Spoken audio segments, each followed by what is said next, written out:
അസ്സലാമു അലൈക്കും വറഹ്മത്തുള്ളാഹി തആല വബറകാതുഹു. പുന്നാര റമദാൻ മാസത്തിലെ നിങ്ങൾക്ക് ഏറ്റവും ശ്രേഷ്ഠമായിട്ടുള്ള ഒരമല് ഞങ്ങൾക്ക് പറഞ്ഞു തരികയാണ്.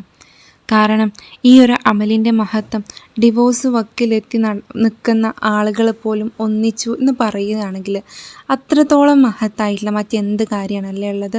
അപ്പോൾ അത്രയും മഹത്തായിട്ടുള്ള നമ്മുടെ എന്താവശ്യം വെച്ച് ചൊല്ലിയോ ആ ആവശ്യങ്ങളൊക്കെ പുലർന്നു കൊടുത്തിട്ടുള്ള വളരെ ശക്തിയേറിയിട്ടുള്ള ഒരു അമൽ ഇൻഷാ അള്ളാഹ് ഇന്നത്തെ വീഡിയോയിലൂടെ നമുക്ക് നോക്കാം.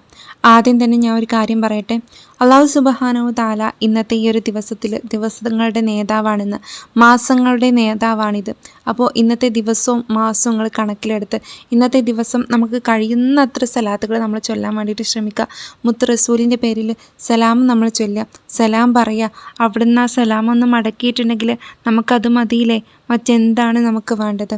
നിങ്ങളെല്ലാവരും ഒരു കാര്യം ശ്രദ്ധിക്കണേ. എന്താണെന്നറിയോ, ഈ ഒരു അമലിനെ നിങ്ങൾ ഇന്ന് ചൊല്ലി തുടങ്ങാമെന്നേ ഞാൻ പറഞ്ഞിട്ടുള്ളൂ. നിങ്ങൾ ഈ ഒരു അമലിനെ എന്നാണ് കേൾക്കുന്നത് അന്ന് മുതൽ നിങ്ങൾക്ക് ഇതിനെ നീയത്ത് വെക്കാവുന്നതാണ് അല്ലേ. നീയത്ത് വെച്ച് എണ്ണം തെറ്റാതെ നല്ല വൃത്തിയോടുകൂടെ ചൊല്ലാൻ വേണ്ടിയിട്ട് ശ്രമിക്കണം. ഇൻഷാ അല്ലാഹ് അത്രയും മഹത്തായിട്ടുള്ള ഒരു അമലായതുകൊണ്ട് തന്നെയാണ് ഇതിനെ ഞാൻ ഇങ്ങനെ പറയാൻ കാരണം. ഞാനിന്ന് വീഡിയോ ചെയ്യണില്ല എന്ന് വിചാരിച്ചതാണ് കേട്ടോ. അപ്പോഴാണ് ഒരുപാട് സഹോദരിമാർ, ഒരുപാട് ഉമ്മമാർ വന്ന് കമൻറ്റ് ചെയ്തത്, എന്തെങ്കിലും വീഡിയോ ഒന്നും ഇടാത്ത 2 ദിവസമായാലോ വീഡിയോ ഒക്കെ ഇട്ടിട്ടെന്ന് ചോദിച്ചിട്ട്. ഞാൻ 2-3 ദിവസമായിട്ട് ഒരു കാര്യത്തിൻ്റെ പിന്നാലായിരുന്നു. അതങ്ങനെ നടക്കുന്നുണ്ട്, എന്താണെങ്കിലും അതങ്ങനെ പോട്ടെ അതിൻ്റെ വഴിക്ക്. പക്ഷേ നിങ്ങളോടൊക്കെ ഒരു കാര്യം പറയാനുള്ളത് എന്താണെന്ന് വെച്ചിട്ടുണ്ടെങ്കിലേ, നമ്മളുടെ ജീവിതത്തിൽ നമുക്ക് ഏറ്റവും സമാധാനം കിട്ടുന്നത് നമ്മുടെ കുടുംബത്തോടൊപ്പമുള്ള ഒരു ജീവിതമല്ലേ. അപ്പോൾ ഈ ജീവിതം അല്ലാഹു സുബ്ഹാനഹു തആല ഖൈറിലും ബർക്കത്തിലും ആക്കി തരട്ടെ. നമ്മളുടെ ഉമ്മമാരോടൊപ്പം, നമ്മളുടെ ഭർത്താവിനൊപ്പം, നമ്മുടെ ഭാര്യയോടൊപ്പം, നമ്മുടെ മക്കളോടൊപ്പം ഖൈറായിട്ടുള്ളൊരു ജീവിതം നമുക്ക് നൽകട്ടെ. ഇന്ന് രാവിലത്തെ എൻ്റെ വാർത്ത വളരെയധികം സങ്കടപ്പെടുന്നതായിരുന്നു കേട്ടോ.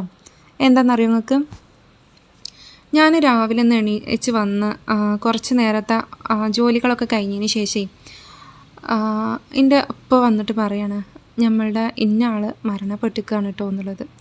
അപ്പോൾ കേട്ടേക്ക് വല്ലാത്ത ഷോക്കായി പോയി. കാരണം ഒരു കുഴപ്പമുണ്ടായിരുന്നില്ല, എന്താണ് പറ്റിയതെന്ന് പെട്ടെന്ന് തോന്നിപ്പോയി. അപ്പോഴാണ് പറഞ്ഞത് ആത്മഹത്യ ചെയ്തിരിക്കുകയാണെന്ന്. എന്താ കാര്യം ആർക്കും അറിയില്ല. അപ്പോഴാണ് അവളുടെ ഏറ്റവും അടുത്തൊരാൾ വന്ന് പറഞ്ഞത്, മൂപ്പർക്ക് എന്തോ ഒരു ദേഹാസ്വാസം തോന്നിയിട്ട് കുറച്ച് ദിവസം മുമ്പ് എന്തോ ടെസ്റ്റ് ചെയ്തിട്ടുണ്ടായിരുന്നു തോന്നുന്നു. അപ്പോൾ അതിൽ ക്യാൻസറാണ് എന്ന് തീർത്ത് പറഞ്ഞിട്ടില്ല, സംശയം ഉണ്ടെന്ന് പറഞ്ഞിട്ടുള്ളൂ. അപ്പോൾ അതിൻ്റെ ബേജാറുണ്ടായിരിക്കാം. എന്താണെങ്കിലും ഒരു 40 വയസ്സിൻ്റെ ഉള്ളിലുള്ള ആളാണ്. പക്ഷേ 2 മക്കളുണ്ട്, ഭാര്യയുണ്ട്. ആ കുട്ടികളുടെ അവസ്ഥ ഇനി എന്താകും അത് അയാൾ ചിന്തിച്ചില്ല. ചിലപ്പോൾ ക്യാൻസറൊന്നും ആവൂലെങ്കിലോ, അവർക്കൊരു സംശയം എന്നല്ലേ പറഞ്ഞിട്ടുള്ളൂ. നമുക്ക് എന്തെന്നെ വരികയാണെങ്കിലും, എത്ര വലിയ ഇടങ്ങേറ് വരികയാണെങ്കിലും, എത്ര വലിയ പ്രയാസം വരികയാണെങ്കിലും, എൻ്റെ ഈ ഒരു വീഡിയോ കേൾക്കുന്ന ആൾക്കാർ, അല്ലെങ്കിൽ എൻ്റെ ഈ ഒരു വോയിസ് കേൾക്കുന്ന ആൾക്കാർ ഈ ഒരു കാര്യങ്ങൾക്കൊന്നും, ഈ ഒരു ആത്മഹത്യ, സൂയിസൈഡ് എന്നുള്ള കാര്യങ്ങൾക്കൊന്നും മുതിരാതിരിക്കണേ. കാര്യം അത്രയും പൈശാചികമായിട്ടുള്ളൊരു ചിന്ത നമ്മുടെ മനസ്സിൽ റബ്ബ് സുബ്ഹാനഹു തആല വരുത്താതിരിക്കട്ടെ. എത്രയോ ആളുകൾ എനിക്ക് കമൻ്റ് എഴുതി പറയാറുണ്ടെന്നറിയോ ഇങ്ങനെയൊക്കെ. പക്ഷേ എൻ്റെ മനസ്സിൽ എപ്പോഴും തോന്നിപ്പോകുന്നൊരു കാര്യമാണ്, റബ്ബേ ആർക്കും അങ്ങനത്തെ ഒരു ചിന്ത കൊടുക്കരുതേ എന്നുള്ളത്. കാരണം പേടിയാണ്. നിങ്ങളൊന്ന് ആലോചിച്ച് നോക്കുകയാണെങ്കിൽ, ഇപ്പാന്ന് വിളിച്ച് നടക്കാൻ ഞാൻ കുട്ടികൾക്ക് ഉപ്പുണ്ടോ? എൻ്റെ ഇക്കയാണ് അല്ലെങ്കിൽ എൻ്റെ ഭർത്താവാണ്, എൻ്റെ ഒരു ശക്തിയാണെന്ന് പറഞ്ഞ് നടക്കാൻ ആ ഭാര്യയ്ക്ക് ഇനി ഒരു തുണ ഉണ്ടോ? എൻ്റെ എല്ലാമാണെന്ന് പറഞ്ഞിരിക്കാൻ ആ ഉമ്മാക്ക് ഇനി ആരല്ലത്? അതൊക്കെ ആലോചിക്കുമ്പോൾ കണ്ണിന്ന് കണ്ണീര് വന്നു പോവുകയാണ്, മനസ്സ് പൊട്ടിപ്പോവുകയാണ്.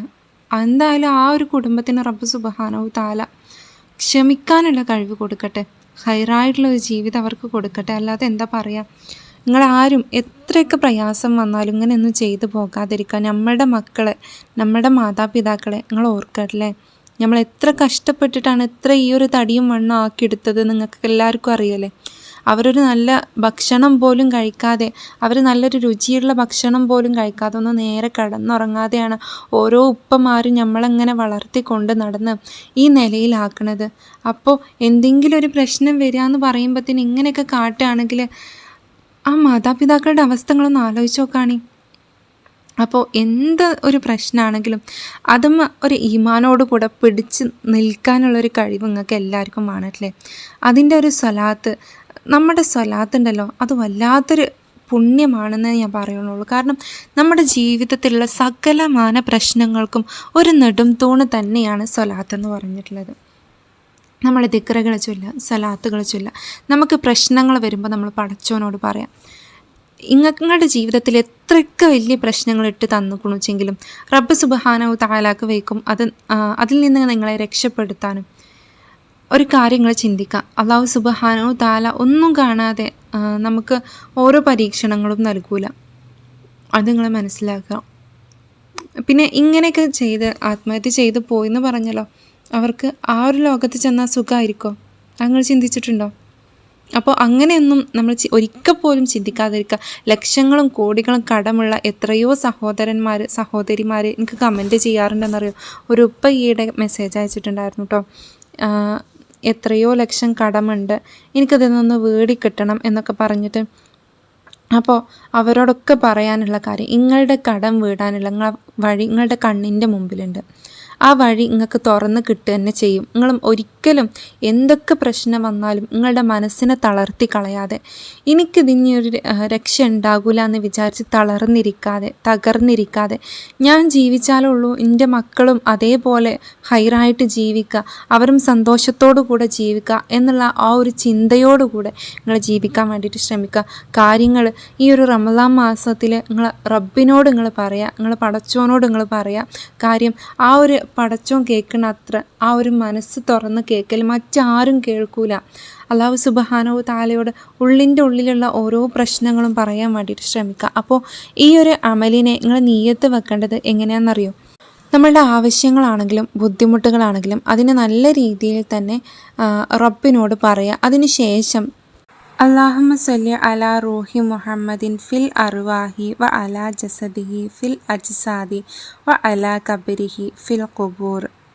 അല്ലാഹുമ്മ സ്വല്ലി അലാ റൂഹി മുഹമ്മദിൻ ഫിൽ അർവാഹി വ അലാ ജസദിഹി ഫിൽ അജ്സാദി വ അലാ ഖബരിഹി ഫിൽ ഖുബൂർ. അല്ലാഹുമ്മ സ്വല്ലി അലാ റൂഹി മുഹമ്മദിൻ ഫി അർവാഹി വ അലാ ജസദിഹി ഫിൽ അജ്സാദി വ അലാ ഖബരിഹി ഫിൽ ഖുബൂർ. ഇതാണ് ആ പരിശുദ്ധമായിട്ടുള്ള സ്വലാത്ത്. ഈ സ്വലാത്തിനുണ്ടല്ലോ നിങ്ങൾ 6666 തവണ ഈ ഒരു റമളാൻ മാസം പൂർത്തിയാകുന്നതിൻ്റെ ഉള്ളിൽ നിങ്ങൾക്ക് ഇതിനെ ചൊല്ലാൻ പറ്റുകയാണെങ്കിൽ, അല്ലെങ്കിൽ ഈ ഒരു റമളാൻ അവസാനമാകുന്നതിൻ്റെ ഉള്ളിൽ നിങ്ങൾക്ക് നിയ്യത്ത് വെച്ച് ചൊല്ലാൻ പറ്റുകയാണെങ്കിൽ, ഇൻഷാ അള്ളാഹ് എത്ര വലിയ ആഗ്രഹമാണെങ്കിലും എത്ര വലിയ ആവശ്യമാണെങ്കിലും റബ്ബ് സുബ്ഹാനഹു തആല ആ ആവശ്യത്തെ നിറവേറിത്തരും. എത്രയോ ആളുകൾ ബുദ്ധിമുട്ടാക്കുന്ന പ്രശ്നങ്ങളിലൂടെ കടന്നു പോകുന്നുണ്ടല്ലേ, ആ പ്രശ്നങ്ങളെയൊക്കെ അലയടിച്ചില്ലാതെയാക്കാൻ ഈ ഒരു സലാത്ത് കൊണ്ട് സാധിക്കും. മുത്ത് റസൂലിൻ്റെ സലാത്താണ് ഏറ്റെടുത്ത് ചെയ്യുക. കാരണം ഈ സലാത്തിന് വല്ലാത്ത പവർ ഉണ്ടല്ലേ. എല്ലാവരും ചെയ്യാൻ വേണ്ടിയിട്ട് ശ്രമിക്കുക, ചൊല്ലാൻ വേണ്ടിയിട്ട് ശ്രമിക്കുക. നമുക്ക് ഈ ഒരു റമളാൻ മാസത്തിൽ ഒരുപാട് അമലുകൾ ചെയ്യാനുണ്ടെന്നറിയാം. എന്നാലും പറയാണ്, ഈ ഒരു അമലിനെയും കൂടെ നിങ്ങൾക്ക് നിങ്ങളുടെ ഈ ഒരു റമളാൻ മാസത്തിലെ ഇബാദത്തുകളിൽ ഉൾപ്പെടുത്താൻ കഴിയുകയാണെങ്കിൽ അത്രയും നല്ല കാര്യം എന്ന് ഞാൻ പറയുന്നുള്ളൂ. അല്ലാഹു സുബ്ഹാനഹു തആല നമ്മൾ ചെയ്യുന്ന ഓരോ അമലുകളും അവിടുന്ന് സ്വീകരിക്കട്ടെ എന്ന് പറയാണ്. അല്ലാഹു സുബ്ഹാനഹു തആല പ്രയാസങ്ങളും പ്രതിസന്ധികളും പ്രശ്നങ്ങളും നൽകുമ്പോഴും അതിലൊക്കെ വിജയിക്കാൻ നമുക്ക് കഴിയട്ടെ. ഒരിക്കലും നമ്മളുടെ ഈമാനിനെ നമ്മൾ കളയാതിരിക്കുക, ഒരിക്കലും തെറ്റിലേക്ക് ചിന്തിക്കാതിരിക്കുക, തെറ്റിലേക്ക് പോകാതിരിക്കുക. നിങ്ങൾക്ക് എന്തെങ്കിലും സംശയങ്ങളുണ്ടെങ്കിൽ കമൻറ്റിലൂടെ ചോദിക്കാണ്ടല്ലേ. എന്തെങ്കിലും ദിക്റുകളോ സൂറത്തുകളോ പ്രത്യേക ആവശ്യങ്ങൾക്കുള്ളത് വേണമെന്നുണ്ടെങ്കിൽ അതും നിങ്ങൾക്ക് കമൻറ്റിലൂടെ ചോദിക്കാവുന്നതാണ്. ഇതെന്നും ചൊല്ലി തുടങ്ങാൻ പറ്റിയിട്ടുള്ള ഒരു അമല് തന്നെയാണ്. ഈ ഒരു റമളാൻ മാസത്തിൽ നിങ്ങൾക്ക് ചെല്ലാൻ പറ്റുകയാണെങ്കിൽ അത്രയും നല്ലത്, ഇൻഷാ അള്ളാഹ്. അപ്പോൾ പുതിയൊരു വീഡിയോ ആയിട്ട് ഇനി വീണ്ടും കാണാം. അസ്സലാമു അലൈക്കും വറഹ്മത്തുള്ളാഹി തആല വബറകാതുഹു.